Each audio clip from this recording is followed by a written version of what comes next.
Alright, I know I said I was going to do another topic for the second video, but this one really should come first. So, without further ado, or don't, what's Saorsa about? Like, what's the premise and how does it live up to it? The word Saorsa is Scottish Gaelic, which roughly translates as redemption, freedom, salvation, and liberty. The tabletop role-playing game Saorsa explores each of these themes, some directly, others ironically. And for those who are curious, the Gaelic pronunciation is Saorsa, but considering they stole it from the Irish Saorsa, I'm anglicizing it further. It's a good word and deserves to see further use. Now, the entire premise of what makes Saorsa what it is it's a tale of personal redemption and self-discovery. As the game's geared towards players who are new to role-playing, they likely won't know a lot about their characters to begin with, and that's the whole point. Their characters don't really know who they are as individuals either, or they wouldn't be in Saorsa in the first place. The reason for this is that the world of Saorsa itself is a rehabilitation planet. Every character which finds their way to Saorsa is there because they have committed a sin of some sort. As such, freedom isn't free, it must be earned.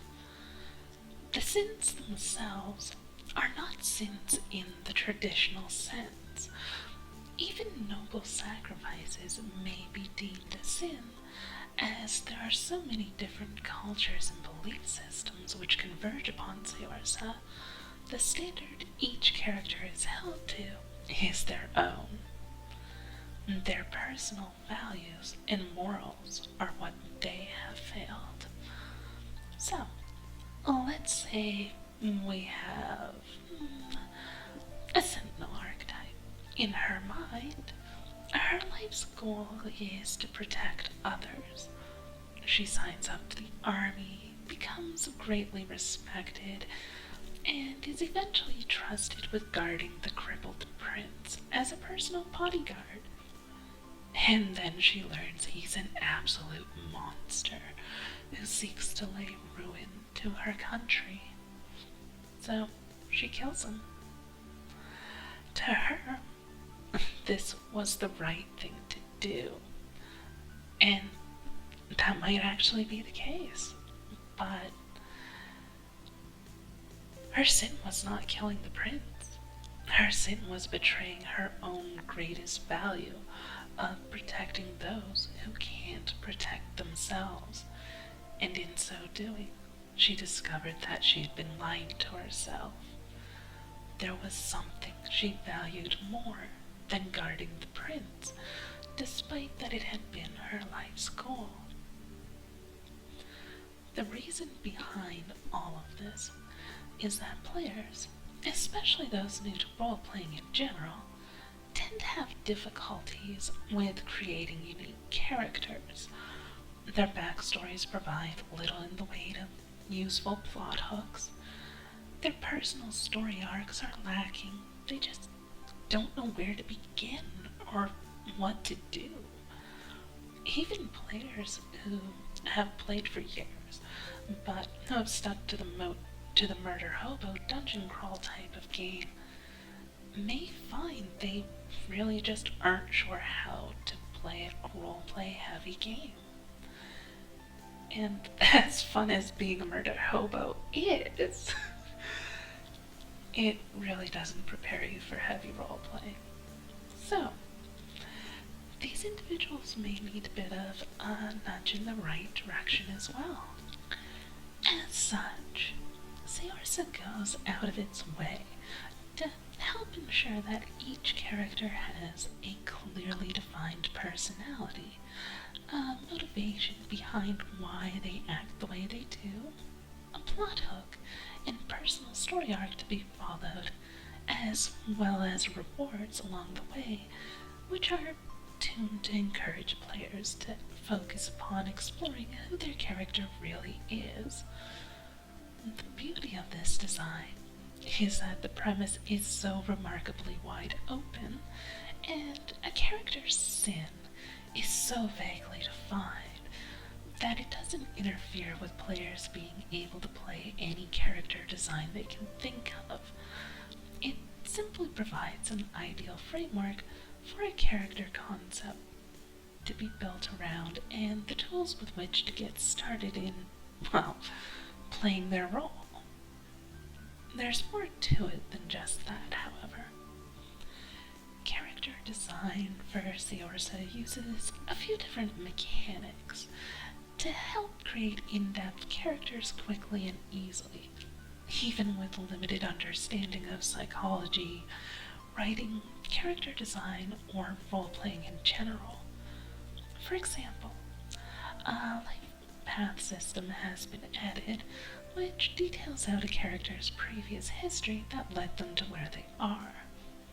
Another feature of Saorsa is a specialized form of character archetype, which has been refined down to the core motivations characters derive their choices from. And of course, the character's sin is there to showcase their greatest failing they have to overcome. Several other systems all coincide together to create a way for the character to grow and blossom over time, gradually learning more about who they are and why they did what they did, which landed them their undesired trip to Saorsa in the first place. Now, while Saorsa is about redemption, there are also strong mechanics for combat, dialogue, and character development. The world setting itself is fairly generic, so there's enough to get into the world, but not so much that a GM can't add their own personal take to what's there, such as their own map, towns, factions, and so on. Everything about Saorsa revolves around providing a framework for players where they can see the choices available without restricting them to the choices the developer decided upon. Much as its namesake, the game, in its very mechanics, is all about freedom. Back to the story for Saorsa. It's all about personal growth, understanding oneself, and redemption. These are vague enough concepts that they can be applied in many different ways without stepping on a GM's or player's toes, yet solid enough to give a clear path and direction for players, where the character is rewarded for progressing their story arc. The key here is that the character can have any personality or motivation or race and won't be penalized nor praised for such, because that's not the point. Players should be able to play whichever character they want without feeling herded into whatever has the highest stats. Rather, it's only the character's sin they commit against themselves which matters, and since they're being judged by their own standards and values, it will always apply to that character, no matter if they're played as good, evil, or some other variation in between. So, if a character in Saorsa doesn't get raw stats from their archetype, life path, and such, why bother at all? Are they even mechanics at that point? Well, yeah, because you do still garner benefits from such. The life path is what determines your character's knowledge skills and provides some indirect benefits. The motivation of a character is indicated by their archetype, and this directly influences the character's story arc, and some secondary benefits as well. Just nothing that affects the roll of the dice. The emphasis in Saorsa is that your personality alters how you interact with the world, but having a desire to create doesn't mean you're actually good at creating things. Having a need to learn and understand doesn't make you actually capable of such. All it does is make you more willing to work towards that as your goal. As such, the skills and stats of a character are primarily viewed as being nurtured in Saorsa, while the inclination to nurture those skills in the first place is your nature. The brute or the crusader may both become warriors easily enough, and it doesn't matter what their motivation for becoming a warrior is, they'll still be equally capable of being warriors. What differs is the path that led them to that point in their lives, and that's where the other factors come in, which are non-statistic based. The brute may have been trained personally and spent thousands of hours teaching herself from the ground up, learning how to master her own abilities very quickly and accelerating her training times.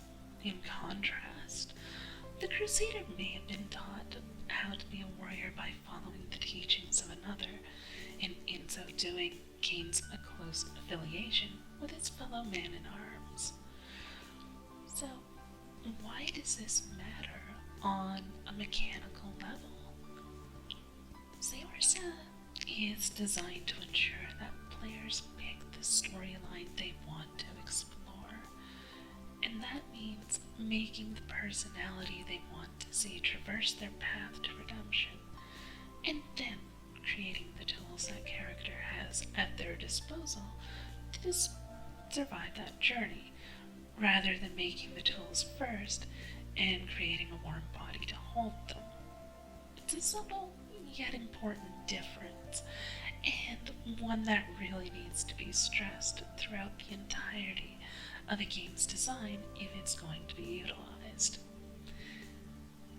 If a race gave +2 to a stat, the player would be inclined to decide upon their class and stats first, and then who that character is second, trying to fit the personality to the stats. In Saorsa, the idea is you create the personality first, and then give that character the tools their personality would have felt were a good idea second. This is also why the player's handbook for Saorsa will have the character's personality at the start of the book, to be described and chosen before the stats and class are discussed, because in the end, Saorsa is all about who is on the journey and why, not what tools they bring with them. Why the character feels they need to carry a weapon at all is of far more interest than whether they get a +2 bonus to plate with a mace or a +2 bonus to leather with a sword. And with that, we're done with the premise of the game. I'll see you next time, or I might even do the topic I was supposed to do today.